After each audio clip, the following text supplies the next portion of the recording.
first time I've seen a tom hunting this year. Wow, this is crazy.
There it is.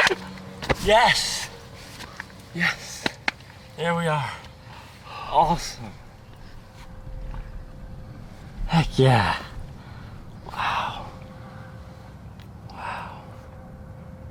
Whew. Just got a tom finally. It's like May 9th now today. It's the first time I've seen a tom while hunting this year, and wow, it's crazy. Came in, started going out a little bit. His head would not pop up. Finally, I got a shot. Wow. That's awesome. You didn't try with your longbow? Well, it was farmland, and we had the small blind, and I wasn't gonna try. But oh yeah, super cool encounter. Came right into the decoys, started walking away, probably like 10 yards off the decoys, tried to get his head to pop up a little bit, finally did, took the shot. Unfortunately, didn't get him with the longbow. Have been hunting all year with the longbow, tried to get that done, but just with this being a little later in the season and this morning with the smaller blind, I just decided to get the shotgun out. And it worked out, I guess. I don't think I could have got him with the longbow, but heck yeah, got it.